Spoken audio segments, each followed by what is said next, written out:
Next, right before lunch, I'd like to welcome, where is she? Where'd she go? My favorite whistler, my friend who is one of the warmest people I know. She's going to help us all be that way, right? Nancy Chapin. I have a I've seen people put their water bottle up here and then it moves, and I was like, oh, there must be a better place. But okay, will you just humor me here so I can send this home to my daughter and say I'm the coolest person? Thank you very much. Yeah, thank you, thank you, thank you. Well.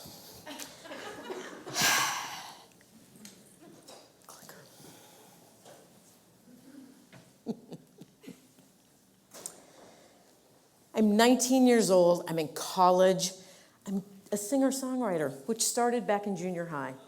And I'm doing a concert, girl and her guitar. It's about halfway through the first set.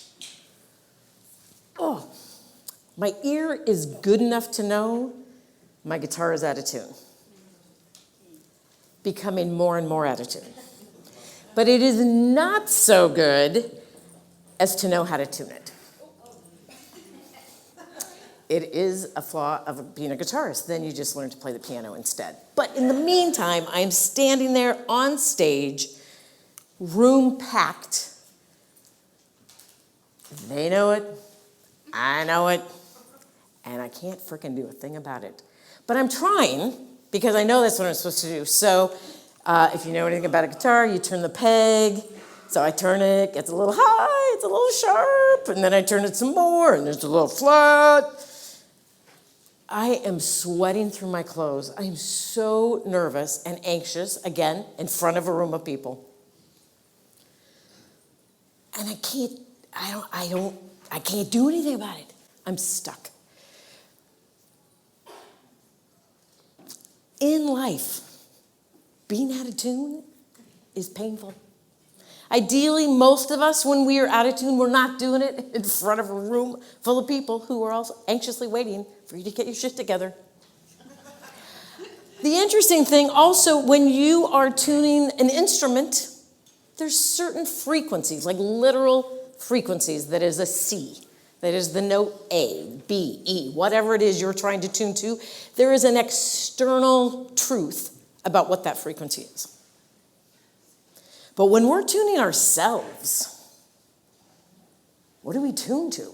When we're trying to get in alignment to who we are, there is no external frequency for that. We have to figure that out for ourselves. I really think that authenticity is the way we feel. It is how other people make us feel. You know that feeling when you are totally in your groove, like you just, sweet spot, you know it, and you know when you're not. The other thing about authenticity and it being a frequency, a vibe, is this is my favorite part, being a human being, and that is, I have a pretty good idea when you are in your sweet spot and when you're not. Not always. But it is that peace that we feel from one another. And there are three things about authenticity, which is why this has kind of become my jam. I love talking about it, writing about it, singing about it. One is that frequency of authenticity. Now, it's going to be different for you as it is for me, right? What you do in you looks like super different than me. But the actual frequency of authenticity is a specific hertz. And our expression of our core values, our purpose, whatever it is you align to, whether that is democracy or faith or spirituality or just love, kindness, whatever that is a particular frequency. The second thing about authenticity that we're going to touch on today is, I think, mostly we know authenticity by being out of it. It is that pain of inauthenticity that tells us, it gives us some feedback about, are we in our sweet spot or not? The third thing about authenticity, which I actually find to be Perhaps the most compelling reason why I like talking about this is that it is not just about us. It has a ripple effect that is super powerful for change. So I really think of authenticity as being a tuning fork. Oh, wait, a tuning fork, she says? Now, usually you strike a tuning fork with a mallet if you pack a mallet. And you're in a small town that doesn't have a lot of mallets at the CVS. Luckily, I got 2 tuning forks, so the metaphor's still gonna work. Thank goodness.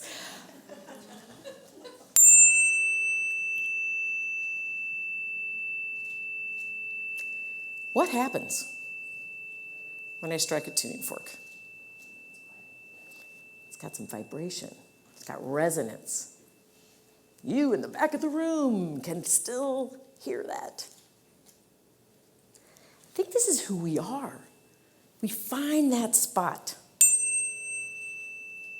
that is our core self. So, sure, people say, just be yourself, right?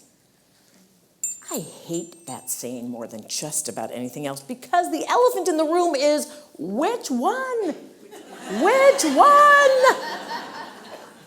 There's a great TED Talk by a woman, Caroline McHugh, I highly recommend. Write that down. Oh my God, it's so good. And she talks about the 4 circles of self-identity. You're gonna know these. The first one is what other people think of you. The second, what you want other people to think of you. The third is what you think of yourself. And the fourth one is the unchanging you. When I say that kind of, don't you know, like, oh yeah, I know that me. I know that part of me. So how do we know when we're in our unchanging self? So you may say, good God, Nancy, given the state of the world, the state of our industry, really? You're gonna spend 20 minutes closing out day 2 talking about frickin' authenticity?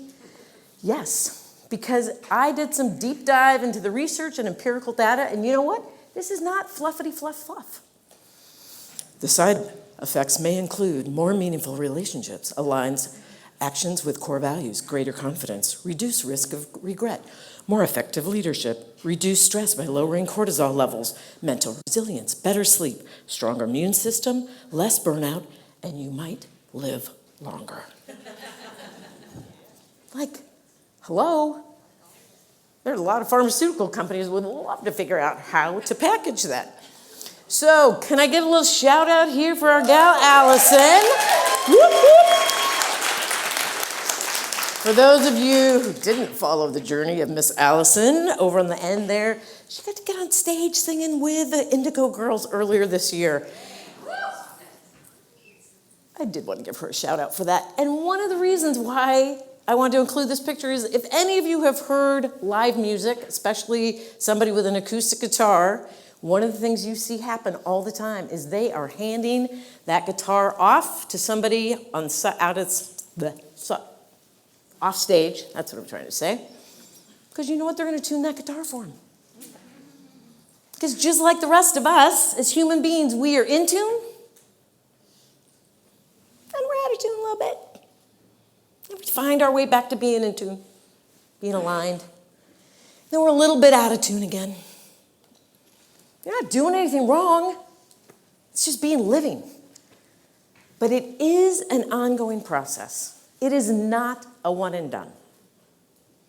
And what I find fascinating is that it's kind of like any other practice that we do, whether it's mindfulness or prayer or exercise or cold plunging or flossing your teeth. I don't care, like whatever those things are that you do every day, if you're tuning in, tuning out, it is not a one and done. The other thing about it is an inside job. And the crazy thing becomes more and more true with every passing hour these days is that the world is dying to define you for you. They will sell you everything under the sun. But it is an inside job.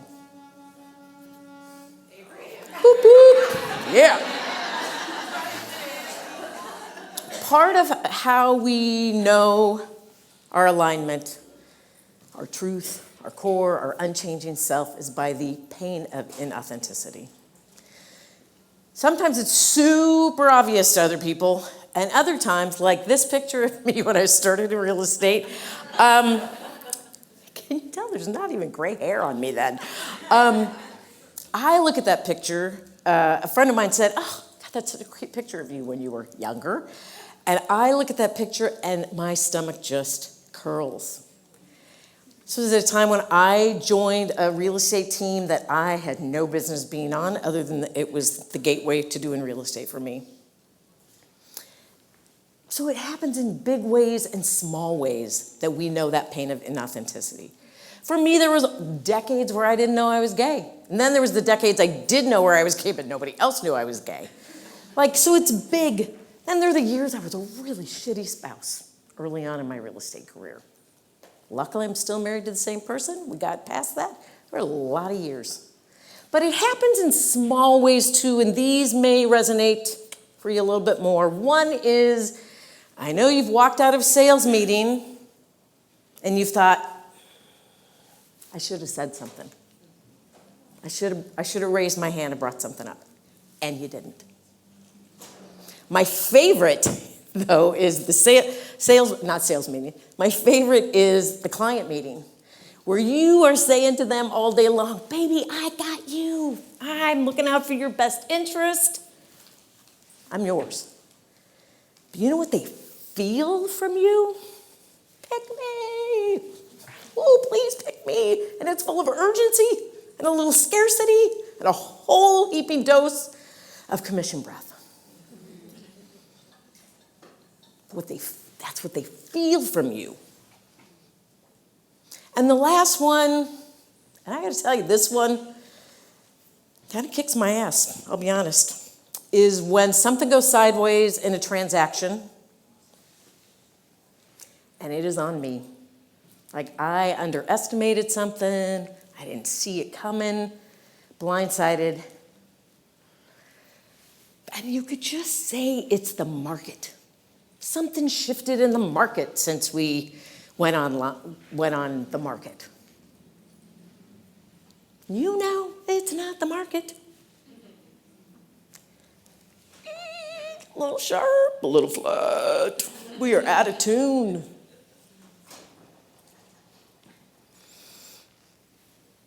This is one of my photographs. Some of you know I also do photography, so I was trying to cull some stuff that actually felt relevant to the show. But anyway, one of the things also about this authenticity stuff is that the world, that same world that is dying to define you, they're going to define you because they want you to stay in the doing lane. Now, we've been talking for a day and a half about doing, right? A lot of doing. And you got to do the do. It is the database and the marketing and the contracts and the negotiation and the pricing. It's our GCI and our ROI and our close ratios. That's not what your clients feel when they're with you, though. So you got to do the do. I'm not saying don't, because that is, people hire us to do a thing. But doing by itself, I don't think gets us where we want to go. Because then there's the being part. You know, that way people make you feel. I know you do because you're at this conference. This room is full of people who pay attention to the being part, to their vibe, their energy, how they feel in alignment with what matters to them and their core values, because we feel that. There's a reason this is called genuine hustle and not just so your fucking ass off till you die, because it's completely unsustainable if all you do is focus on the do. Now that would be a conference none of us would go to. right? Like we know. And there's so much noise. Oh my God, the noise. So, there's so many things I want to say about the noise, and yet not, because we know what it is. It is the state of the industry, the state of the world. It is the grind it's that relentless grind for more.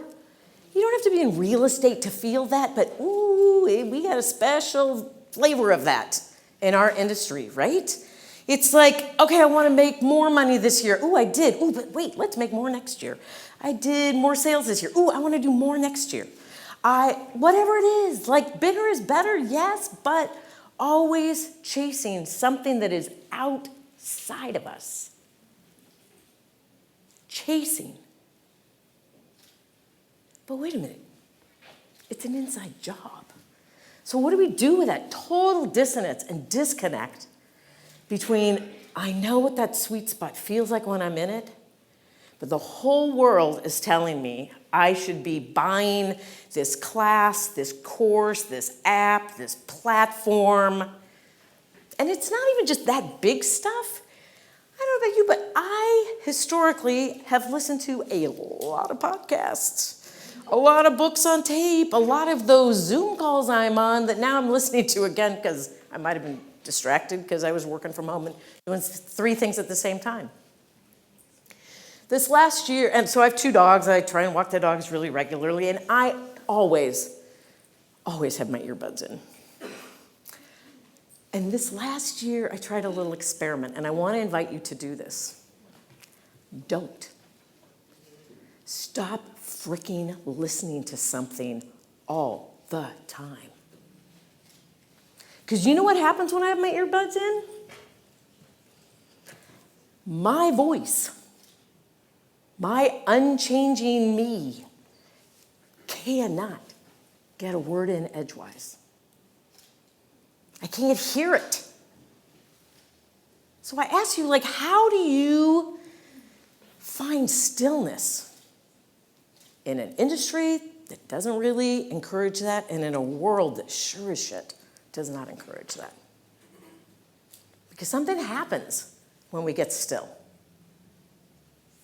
We tap into that core. So,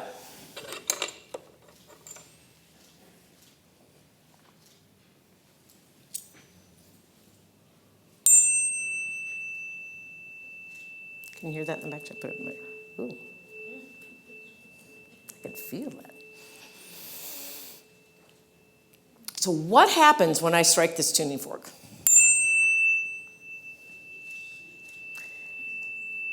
If this is you, right?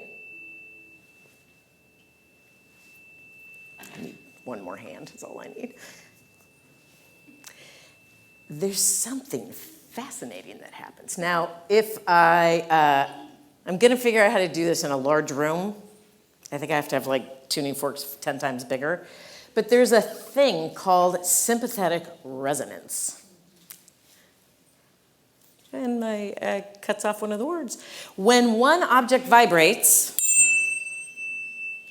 another object of the same tone will start ringing.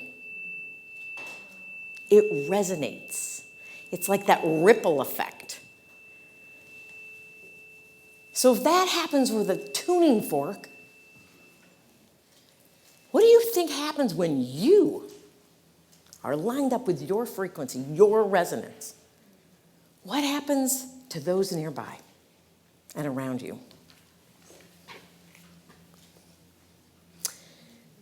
Not only is authenticity a frequency,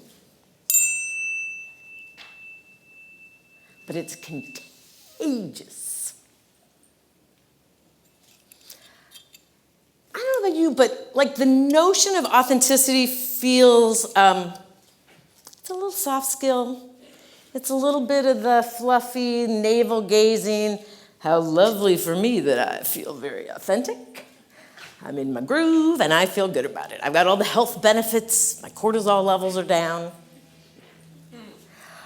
But what if there is something bigger? What if actually authenticity is a catalyst for change? One might even say it is a form of resistance. Now, I know there's some of you in this room who are all about trying to figure out how to be a little bit more resistant these days. There's a lot that wants us to be compliant, small, quiet, conforming, not standing up for anybody, not being big and brave. And that big and brave looks different. Again, remember, my authenticity is going to look really different than yours.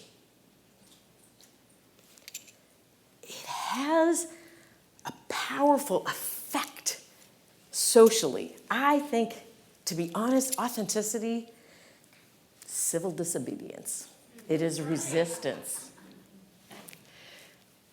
So authenticity is that frequency, and it is contagious because somebody being their authentic self, it's like they shine a light. I know I'm mixing my metaphors, go with me. But it is a beacon. You know, it's like when you see somebody, whether it's in social media or in your business or your community or your family, who's doing the inside job work again and again and again to find that place, it kind of makes you feel like, shit, I can do that. I can do a little bit more of that anyway. Maybe not all the way in, but I can do a little bit more of that. If I could go back to that 19-year-old self who is absolutely nauseous and wanting to cry and throw up all at the same time, trying to get her guitar in tune, I would love it if I didn't feel the impulse to say, hurry up, figure out how to get in tune. But just to say to her, honey, trust yourself. It's okay. Nobody's waiting for perfection. They just want you to play.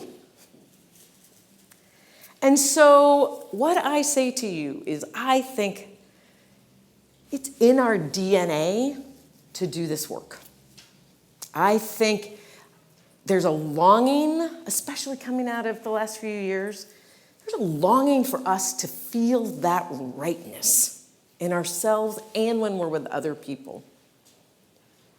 I think the gift that we give others when we are living our more authentic self is, I see you. And I think the gift we give ourselves is feeling seen. We are so meant to be in this together. And I see you. I see you. Thank you so very much.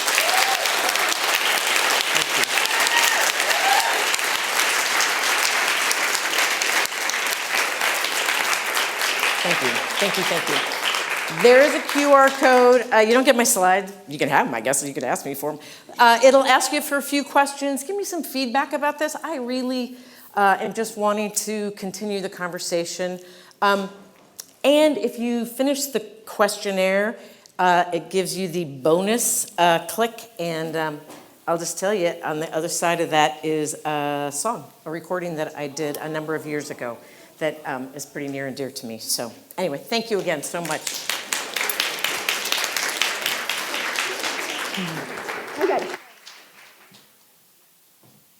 Okay, it's time for lunch. It's the same deal as yesterday, except we're running around about 10 minutes late, so just roll with it. It's cool. It's fine. Everything's fine.